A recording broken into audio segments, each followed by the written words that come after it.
Okay, Medak జిల్లా ప్రజలందరికీ కూడా పోలీస్ డిపార్ట్మెంట్ తరఫున మా విజ్ఞప్తి. చాలామంది ఈ మంత్రాలు అనే నెపంతో, చేతబడి చేశారనే నెపంతో వాళ్ళని బాగు చేస్తామని వచ్చి ఆరోగ్యం బాగలేకపోయినా కూడా మీ ఇంట్లో మంత్రాలు చేసినారు, అవన్నీ కూడా మేము మంత్రాల ద్వారానే వాటన్నిటి పోగొడతామని మోసం చేస్తున్నారు. ఇట్లాంటివి ఏదైనా తెలిస్తే ఇమీడియట్లీగా మాకు తెలియజేయాలి అని అందరూ కూడా ఒక విషయం గుర్తుంచుకోవాలి. ఎట్టి పరిస్థితుల్లో ఈ మంత్రాలతోటి ఆరోగ్యం బాగుపడు, మంత్రాలతోటి ఆరోగ్యం చెడిపోవడం అనేది ఉండదు. అది దాన్ని దృష్టిలో పెట్టుకొని ఇట్లాంటి వ్యక్తులు ఎవరైనా వస్తే ఇమీడియట్గా లోకల్ పోలీస్ కానీ మాకు 100 డైల్ కానీ కాల్ చేసి పట్టియాలని కోరుతున్నాను.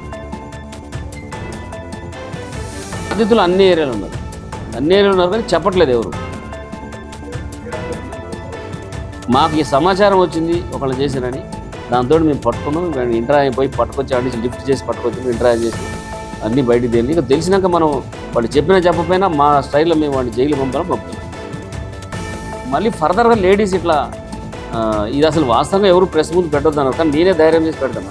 ఎందుకంటే పబ్లిక్ తెలవకపోతే చాలామంది చేస్తారు. ఇంకా విసిలేసి వాళ్ళు వీళ్ళు అసలు వీళ్ళందరూ సమాజానికి వాడు ఎవడు పని చేసి బతికోడు కాదండి, వాడంతా సమాజం మీద మోసం చేసుకుని బతికోండి.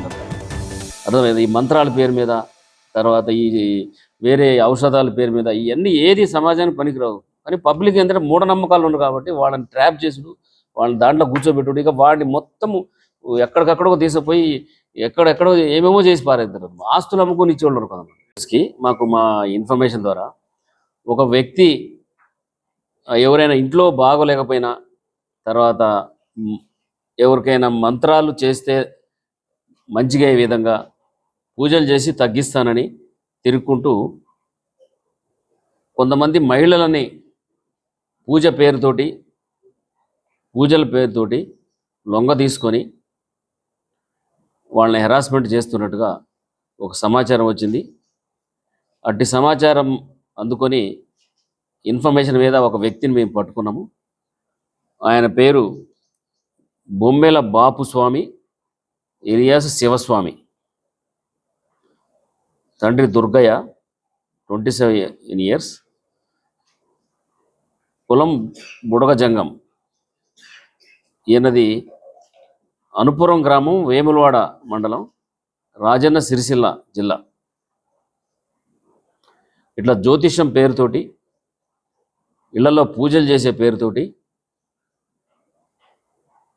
వాళ్ళని మాట్లాడుకుంటూ ఒంటరి మహిళని సింగిల్గా ఉండాలని, ఆమెతోటి పూజ చేసే టైంలో కూర్చోబెట్టి కింద పసుపు కుంకుమ అనేసి నోట్లో మత్తుమందు జల్లి ఆమె స్పృహ కోల్పోయిన తర్వాత ఆమెతోటి సెక్సువల్గా చేసుకుంటూ వీడియోలు తీసి అట్టి వీడియోలని మళ్ళీ తర్వాత చూపించుకుంటూ బ్లాక్మెయిల్ చేసి పెద్ద మొత్తంలో పైసలు గుంజటం,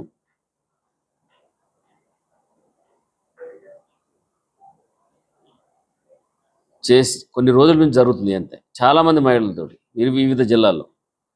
అట్లాంటి వ్యక్తిని పట్టుకొని నిన్న ఆయన దగ్గర సామాను, సెల్ ఫోన్లు అన్నీ కూడా పరీక్షించి చూడగా అన్ని వీడియోస్ ఉన్నాయి దాంట్లో.